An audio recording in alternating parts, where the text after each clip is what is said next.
krame ang abogado ni Superintendent Rafael Cardeño, ang itinuturong mastermind sa pagpatay kay Baron Cervantes. Doon, inireklamo ni Attorney Homobono Adaza ang manhunt na ipinag-utos ng PNP laban kay Cardeño. May ulat si Rafi Tima. Labag daw sa konstitusyon ang ginawa ng PNP nang iutos nila ang manhunt operation kay Superintendent Rafael Cardeño. Katwiran ni Atty. Homobono Adaza, dapat ay sinampahan muna ng kaso ang kanyang kliyente at dapat ay dumaan muna ito sa preliminary investigation. I'd like to know from them whether they have amended the Constitution, they have amended the rules of court, and there is now a new procedure that on the mayor's say-so of somebody that you participated in a killing, then you can be subject to a manhunt. Personal na dinala ni Adaza ang kanyang petisyon sa opisina ni PNP Chief Leandro Mendoza para mapabawi ang manhunt order. I'm afraid of it for his safety. He could just be terminated, executed, killed.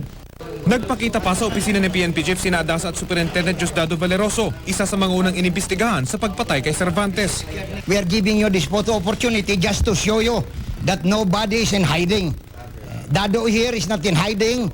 Colonel Cardeño is not in hiding, but we only do not like that there is a manhunt. Hindi naman lubos na maipaliwanag ng PNP ang manhunt order laban kay Cardeño. Sa Lunes na raw nila isasampa ang kaso laban dito dahil kinukumpleto pa nila ang kanilang ebidensya. Pero nasampahan na ng kasong awol si Cardeño. Gayunpaman, miyembro pa rin siya ng PNP. He is a member of the police force. He should show himself up, report for duty, and answer all the administrative and criminal charges leveled against him. Yan ang front page. Rafi Tima, GMA News. Naniniwala naman ang pamilya ni Superintendent Rafael Cardeño na hindi nito kailangang sumuko sa PNP. Wala pa naman daw kaso laban dito at harassment lamang daw ang ginagawa ng pulisya. May exclusive report si Maki.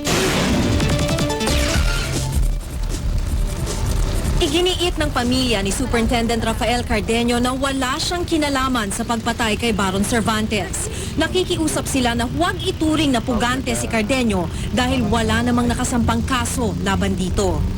Wala pang dapat pagsukuan eh. Dahil wala pang kaso. Ano?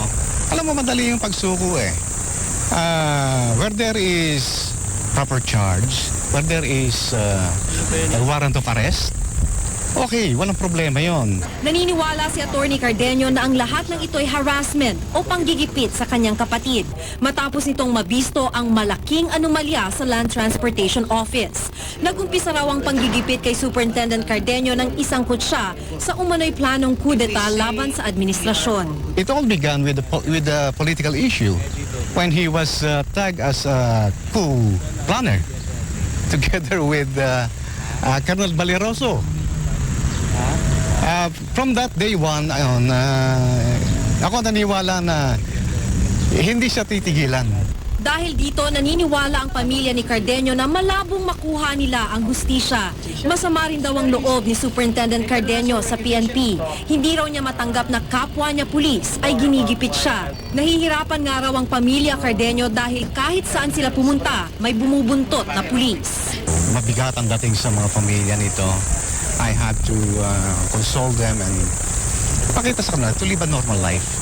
Nakikiusap si Atty. Cardeño sa pamilya ni Baron Cervantes na huwag munang husgahan ang kanyang kapatid. Ang hiling naman ng mga magulang ni Cervantes, sumuko na siya para malinawan ang lahat.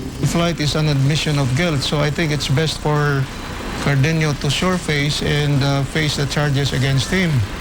Yan ang front page. Maki Pulido, GMA News.